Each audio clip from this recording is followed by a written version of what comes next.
Okay, Jodi, so you've mentioned that after you've had the brain tumors removed, that you still have some symptoms, or kind of tell me the aftermath of that. Good question. There are many things I still deal with on a daily basis, and some things that I deal with not on a daily basis, but still episodically or on a regular basis. And of course, it's going to depend on the individual and what kind of tumor they had and what parts of their brain were impacted by the tumor. What I can tell you for me is there are certain parts of me that are impacted every single day. And the one thing I didn't anticipate was how much I would struggle with the issues from the facial paralysis. So the facial paralysis, which was caused from the removal of the tumor, that has caused many, many problems with my eye and my sight, my ability to blink, my ability to produce tears. So that's one big issue. I also lost the hearing in my right ear. And so that is another issue. Being able to hold and manage fluids and food in my mouth, and to be able to control my mouth and my muscles to be able to speak and to do anything that you have to do with your mouth. That is one of the other fun things that I get to deal with. And those are the impacts mostly on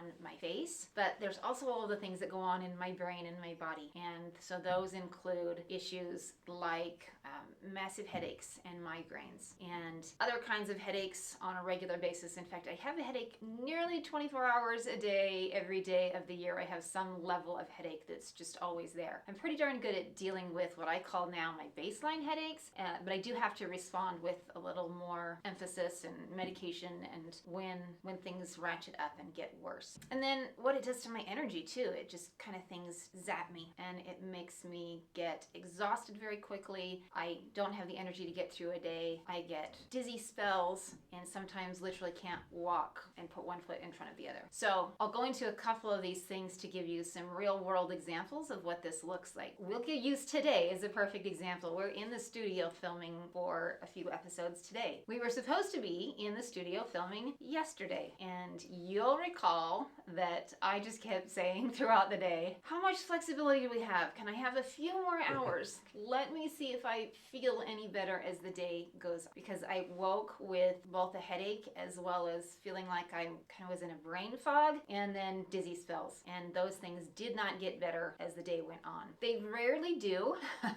Usually if I wake with issues, I'm going to have those issues all throughout the day. And that's difficult because I don't ever know which days I'm going to wake up and realize I'm not very functional on that day. So it can be tricky to navigate just daily activities and appointments. And it can be hard to schedule things and say, yes, I'm going to show up 100% there on this day because I don't know what my body is going to be doing on that day. And it's very tricky. Here's a question I have for you. How do you deal with what's your protocol for when you think tomorrow I should feel fine, and then you get up and you're like, uh-oh, I don't think this is probably trending in the right direction? I would say it depends on one or two situations, whether I have flexibility in the day or whether I have a solid commitment. I'm involved with many things in my community and in my business and in my family and church, but some of those things are volunteer opportunities that I would like to participate in, and others of them are commitments. And I will tell you this, I do not break my commitments. If I have agreed to come and speak to your organization, then come hell or high water, no matter how I feel, I am going to show up. And I'm going to do my very best to show 100%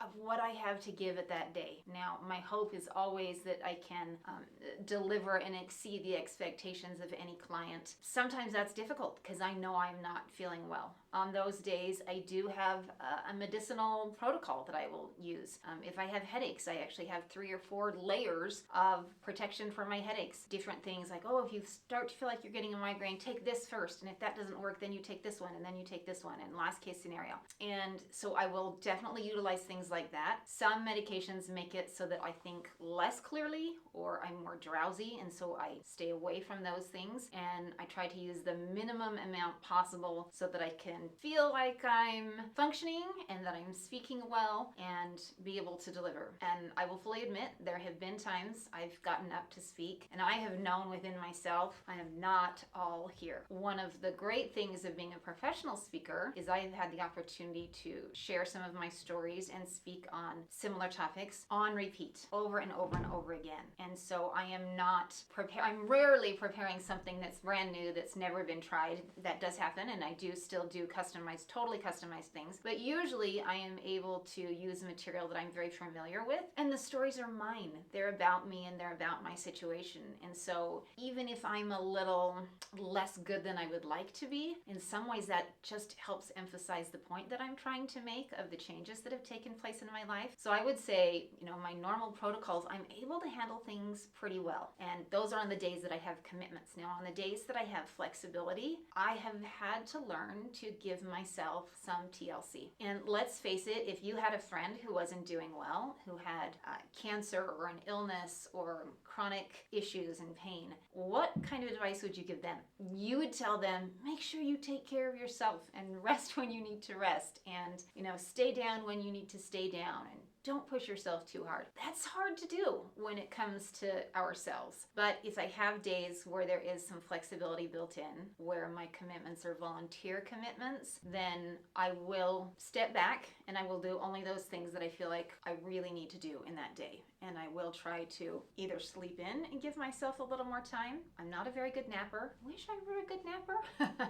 Doesn't happen, but I try. I try to lay down and give my body and my brain a little bit of a break. I usually can go about 8 minutes, and then all of the things that I need to do are going through my mind, and I just have to get right back up and get going. So, but I will take it easy in the morning. I will extend my morning routine. I'll stay in my pajamas a little bit longer. I will spend a little more time in meditation and quiet time, and ramp up my day more slowly, and I won't ever get it to the pace that it would have been on a normal day. So I just try to keep everything at a little bit lower level. And then, to be totally honest, I pray my guts out, because I'm a very faithful, prayerful, meditative person, and all of that, my days always start and continue with a prayer in my heart that I will be able to show up the way that I need to. So on my commitment days, then it's big time. And then on my slower days, I'm praying that I will be able to use that time so that I can feel a little bit better and I can get back to normal. And of course, it does totally depend on what the issues are. Sometimes it's not about energy or headaches. Sometimes it's about my eyes. Funny thing about your eyes, you have two of them and they want to work together. They want to work in tandem. So they want to do things at the same time and behave in the same way. So if you start to have issues with one eye, your other eye will automatically adjust and have a harder time as well, which sounds crazy, but somehow is true. So if I struggle with my eye, then it can get me off the whole day. For example, I can't dilate my eye. So when there's a change in the light, if I walk outside and it's very bright, or if it's very bright inside and I walk outside and it's dark, my eye cannot dilate. It can't open and close more in order to adjust to the change in light. And so what it does is it just kind of gives me a shut off mode, and all of a sudden I can't see out of that eye. And if it were only that eye, it would be okay. But what it does is it signals to my other eye, we can't see. And so I will get in situations where I'm compromised, not necessarily because my head hurts or I have a headache or I don't have energy, but because suddenly my vision changes. I've been driving in my car, turn a corner, light hit me in the face, the sun started shining really brightly. I was completely blind for, I don't know, probably 10 seconds. And they don't teach you in driver's ed what to do in that scenario. It was truly, truly frightening. Just to think, what do I do? Am I more at risk by continuing to try to drive, or to pull off when I can't see the road and I don't know, what the cars around me are doing? And luckily, it lasted for only a few seconds, and so I was able to adapt. But the reality is, there are a variety of situations that I face, and at any given time, any one of these changes can throw you for a loop. And so sometimes you might see me and I'm totally fine and I'm good and I'm full of energy and I'm out and I'm walking around my neighborhood and I'm riding my bike. And other times I'm barely holding on, and I'm holding my eye closed, or I'm wearing an eye patch and I'm dragging my feet. And if you see me on days like that, tell me to go back to bed. Take some rest.